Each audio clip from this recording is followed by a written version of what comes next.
Hi guys, it's Andy from mcfcfantv. Well, this is the usual chat with the opposition fan channels prior to a game. Today it's the Magpie Channel, and I want to say a massive thank you to Matt, who took the time last night to send us a video with some of the questions, especially after last night's performance. Must have been quite difficult. However, as you know now, what we do is we send each other a set of short questions, and so what I'll do is I'll let Matt introduce himself, and here's my first question to Matt from Magpie Channel. Bonjour everyone, Renty here from the Magpie Channel with a Man City preview, linking up with Man City Fan TV. How's our start been? Shit. If you look at the league table, that's what, 1 point from a possible 9. However, on the pitch, a little bit different. Spurs first game of the season, very unlucky not to get anything there. Chelsea, last game we played there at St James's Park, very unlucky. Should have got a draw out of that one. Shouldn't have been a penalty for Chelsea. Got robbed of a point there, really, even though our negative tactics criticised defensive display. Rafa's working with what he's got. You can't expect anything else to come up with that against a team like Chelsea. If we go for it, we're going to get hammered. It'll be the same story against you this weekend. So. Cardiff away, that was the poor one. That was the one where we should have picked up 3 points. And again, penalty. This time we missed it in the last minute there. We had to put that penalty away. You're talking 3 points, and it's looking a lot rosier. But I mean, the team performances have been pretty decent. They were getting over the transfer window a little bit now. Obviously, Rafa was in a huff. All the fans were in a huff because of a missed opportunity. The transfer window to really kick on, push on from that 10th place we had last year, really solidify it. We haven't invested. Newcastle United, poor. Average sayings really. I mean, some of them are decent, some of them are shrewd, but they're not going to set the world alight. They're not really going to do anything but keep it in mid-table. So no ambition shown as usual from Mike Ashley, which is disappointing. But on the pitch, we've been decent. We're going to go into it. Can't expect anything. The first few games we've had are absolutely solid fixtures against the best teams in the league. Obviously, bar Cardiff, but that was their first home game back in the Premier League, so it was always going to be a tricky game. They made it awful for us. We stooped down to their level, and if we had scored a penalty, we still would have won away with 3 points. Okay, so Matt's first question to us is, what's it like to have an owner that invests? Well, for any sort of old school Manchester City fan, you'll know then that we've had decades and decades of garbage. Basically, we've been up and down, and yeah, I mean, I don't know where to start really. It seems that we did. I mean, as some fans say, we won the lottery. I think if we're honest, if you look at fans around the country from different clubs, I think if any club really deserved some investment, it was Manchester City. Don't forget, we followed City in the lowest division all over the country to some goddamn awful venues, and you know, we were still pulling in crowds of 31,000. At home matches at Main Road. So when 2008 happened and we had the investment from Thaksin Shinawatra, even though it wasn't anything like what Sheikh Mansour's put into the club, I mean, for us it was just like, oh my God, we've got some money to actually spend on players, some decent money. Now, you have to remember that in 2005, when we sold Sean Wright-Phillips to Chelsea, I mean, the kid didn't want to go. He was adamant that he wanted to stay, but that money, that £21 million, it pretty much saved us from going into close to administration. That's how desperate Manchester City were at the time.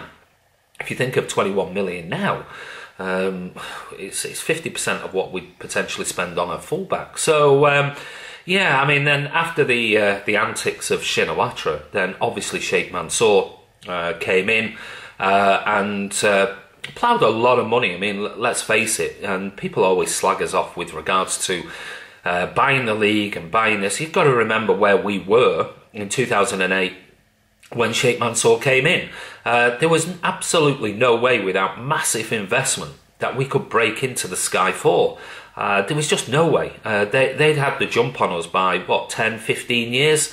So yeah, I mean, it was amazing. But it's not just about the money. And if you ask any City fans, I don't think they really care how much we spend on players. It's it's about other things as well, which we're proud of with regards to it. It's not just like a sugar daddy that we get from Liverpool fans, United fans, etc., saying, when he's bored, he'll get rid of his toy.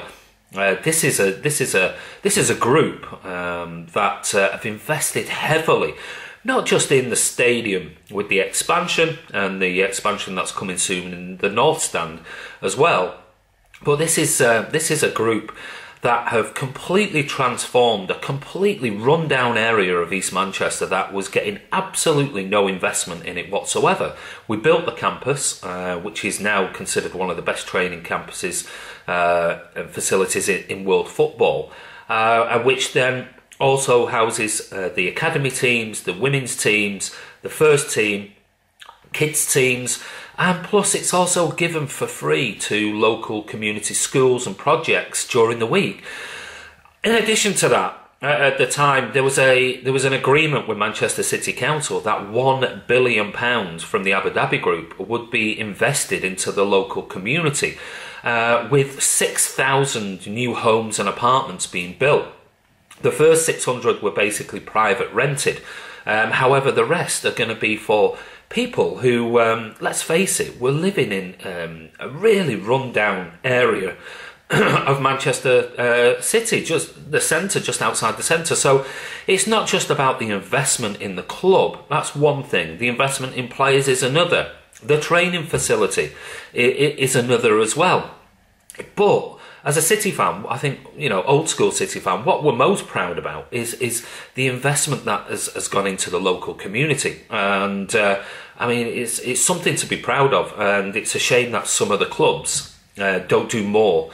Certainly clubs that have very, very rich owners, not just like our own, don't do enough for the local community. So investment-wise, it's absolutely amazing. But you've got to remember, in such a short period of time, considering the amount of money that we've invested in players in the club infrastructure, the training ground, around about 1.4 billion, which is an awful lot of money.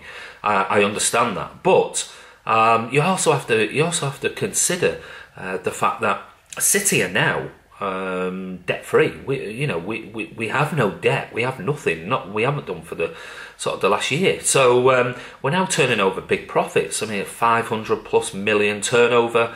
It's being run by professionals. These are not just professional businessmen that want to buy a club, make money from it and then run away. These are people that are investing heavily in the projects around the world.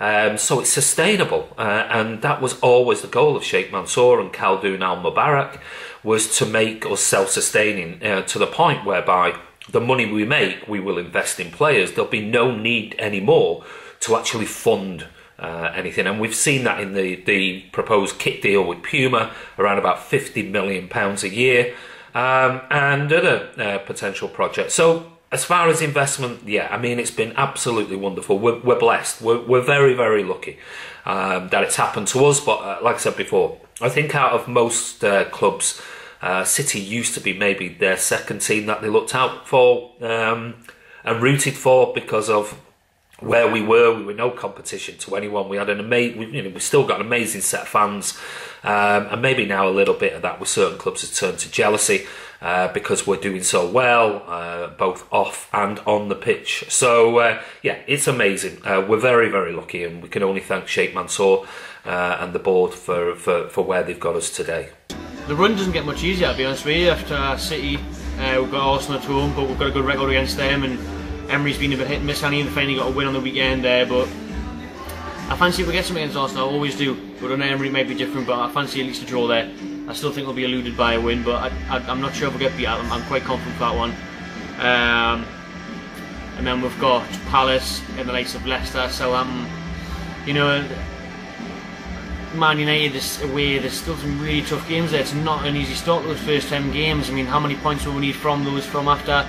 It's hard to call, because last season we got off to last season we finished the season strongly, so we were in the relegation mix all over Christmas, all over the busy period, and we finished quite comfortably. Obviously finished 10th, so I think it's how you finish, not how you start.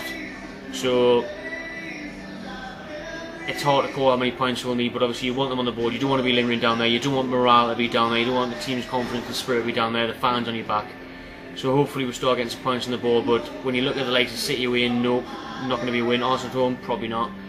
Palace away, probably not. So we're looking for a while before we probably will get 3 points on the board. That's why the Cardiff game was the one that sticks with you. But I'm still confident. I think we'll stay up. I think we'll have an alright season. We'll probably finish about 14th, 15th, which is expected of this side in the calibre of players. It's just a shame Rafa, world-class manager's not got world-class or top-class players on the pitch to get up there, really. Okay, Matt's second question. We've had a great start to the season.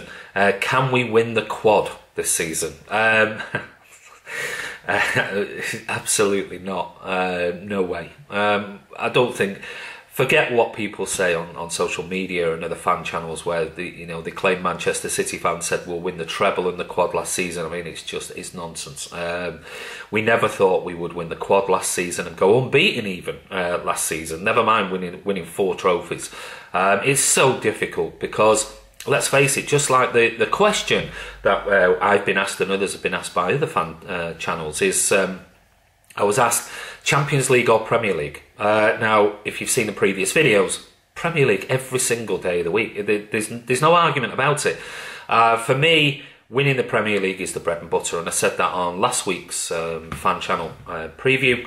It is just the bread and butter. The Champions League is a cup competition, just like the Carabao Cup, just like the FA Cup. Anything can happen over 1 or 2 games. You turn up and you're not on form that day. You can go out, or you can get a bit of a thumping like we did against Liverpool. Things might not go your way. Refereeing decisions, offsides that are not offsides, goals that are clearly onside and given offside. Again, just like the Liverpool 2 legs last season. So it's so difficult to win the treble. I mean, that's why United's treble was an amazing season. There's no two ways about it. But you need an awful lot of luck on the way to even get a treble, or even potentially a double. So a quad, no chance, not for me. Even though we've got a massive squad depth, no. Too much luck is involved to win a quad. Don't think anybody has done it. So I very much doubt it. For me, Premier League again. If we get another cup and a good run in the Champions League, happy days, because what we'd ideally like to do is win back-to-back Premier League titles. So, over to Matt for my third question. Pavel Stanczyk's flag got stolen, but that's just, I don't think they really realised what they've done there. Like, there's obviously some probably pissed young and one too many shinies at the game. He's took the flag away there. It's a shame. Hopefully it gets returned. There's an appeal on Twitter, I'm sure it will.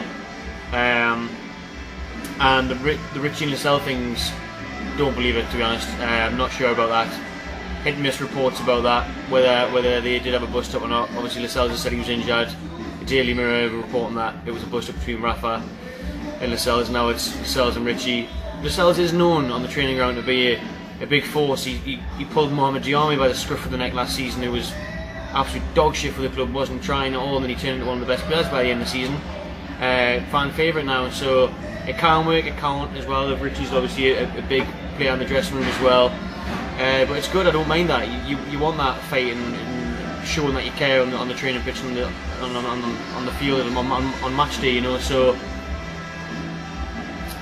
as long as it doesn't really, you do it and then you get over it, you shake hands. We need Lascelles back on the pitch. It's probably our best player. He is our captain, so we need him back on the pitch as soon as possible. So if it's not an injury, everyone needs to square things out and crack on. So Matt's third question to me is the fact that Aguero seems to be getting better and better every season. Is there anyone else of danger that Newcastle should be looking out for? Matt, I'm sorry, mate, but I mean, it's like, where do you start?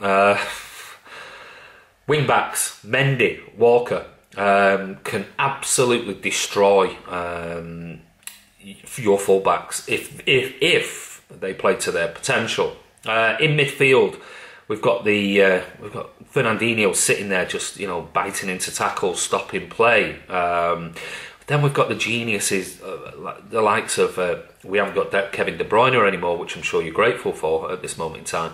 But we've got David Silva, my favourite all-time Man City player, one of the most incredible players I've ever seen in Premier League history. So you've got him who can pick passes all over the field. We've got Bernardo Silva, who, when on form, is just almost like a mirror image of David Silva. Then you've obviously got Sergio. I mean, Sergio is just an unbelievable striker, deadly. On his day, as you've seen, he can hit you for 4 or 5 in a matter of 20-30 minutes. Then we've got our wide players. We've got Leroy Sané, that if he does get a chance, and he is on form, young Premier League Player of the Year last season, can destroy anybody. Doesn't matter who they are. On his day, he's incredible. Raheem Sterling just drags players all over the place because they're terrified of his pace, and pops up with 20 odd goals last season, and assists in all competitions. We've got Gabriel Jesus, again, on his day, he can be incredible. We've hardly seen Riyad Mahrez, who I think we'll see more of and more of as the season goes on, and I think he'll be a very, very important player for us, certainly in the next coming months, with Kevin De Bruyne being out. So, I'm missing others as well, but I mean, it's so hard to name 1 or 2 players because, as you saw last season, and certainly the start of this season, maybe not so much Wolves last week, even though we should have taken the 3 points. We can destroy teams. The games can be over in 20 minutes, and then City can sit back and rest and make some subs and rest the players.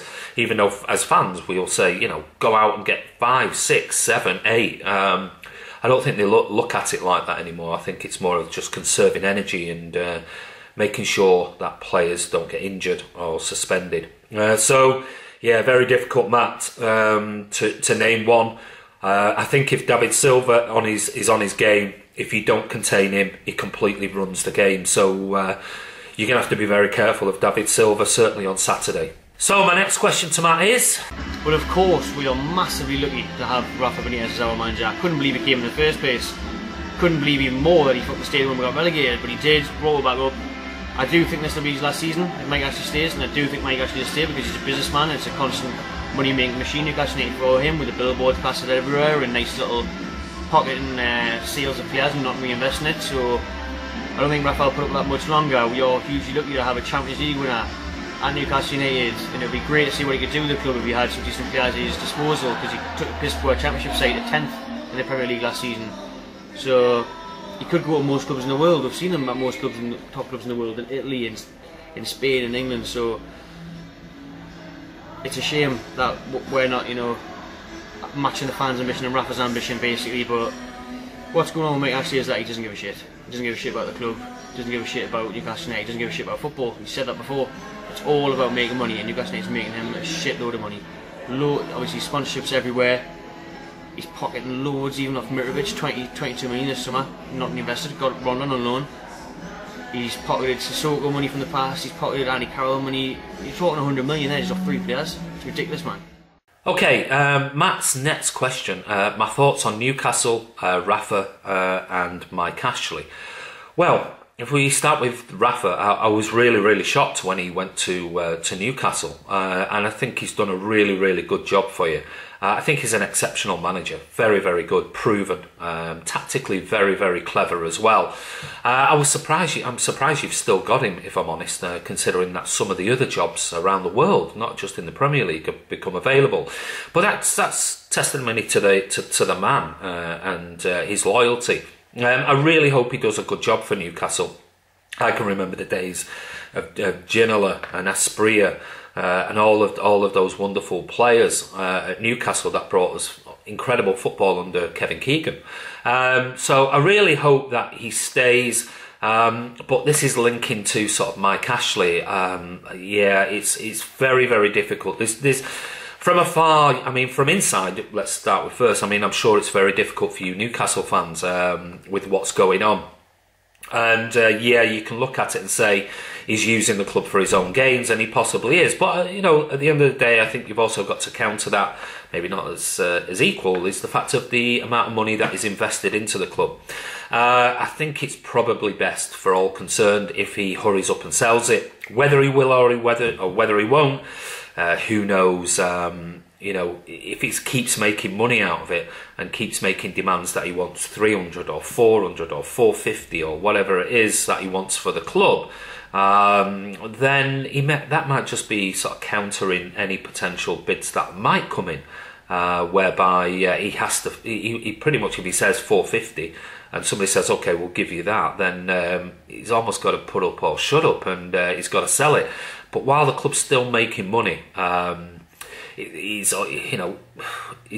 potentially going to stay. I agree with your comments that you made with regards to Mike Ashley. So yeah, I feel really sorry for the fans. It's always the fans that get the stick over it, because at the end of the day, they're the loyal people who go to every game, you know, put their money into the club, and they just want what's best for the club.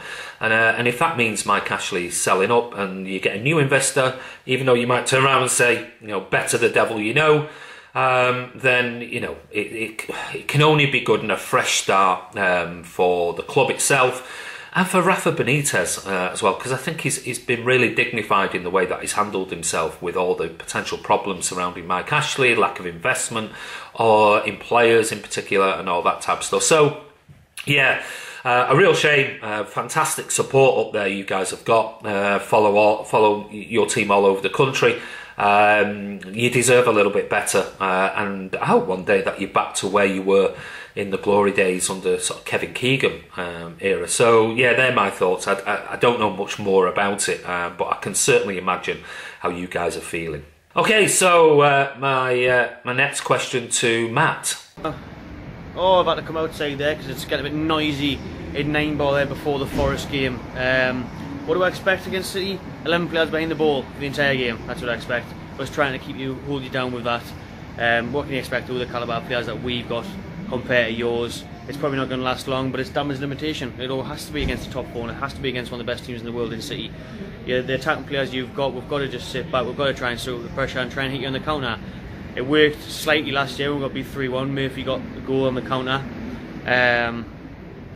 But that's all it is. I mean, goals play a huge part. That's what pushed us above other teams into 10th last season.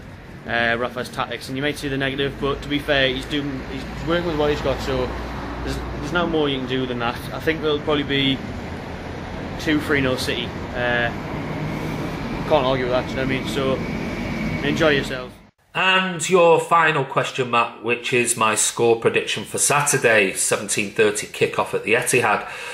I said last week against Wolves, I think it'll be a close game but high scoring one, 4-2, and it ended up with 1-1, and disappointing with their particular goal and the fact that we hit the woodwork 3 times. So I'm still typical City. I'm always wary of being overconfident of it. I think that'll never rub off. However, it looks like you rested most of your team last night against Forest, so you should be fit and ready, no excuses.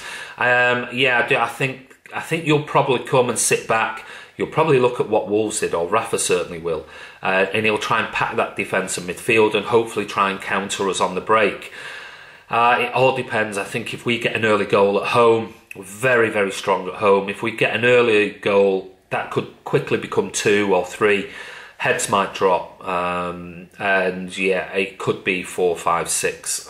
But that's certainly not ruling out the fact that if you were to get a quick goal and you put us under a little bit of pressure and we're sloppy like we were against Wolves last week, giving the ball away, then you could walk away with a draw. But if I'm being really, really honest, and this isn't my heart, this is my head, I'm going to go for a 3-1 win to City, because we need to seriously pick up after last week's defensive performance, and you never know, you could get a goal on a set piece or something like that. So that's my prediction.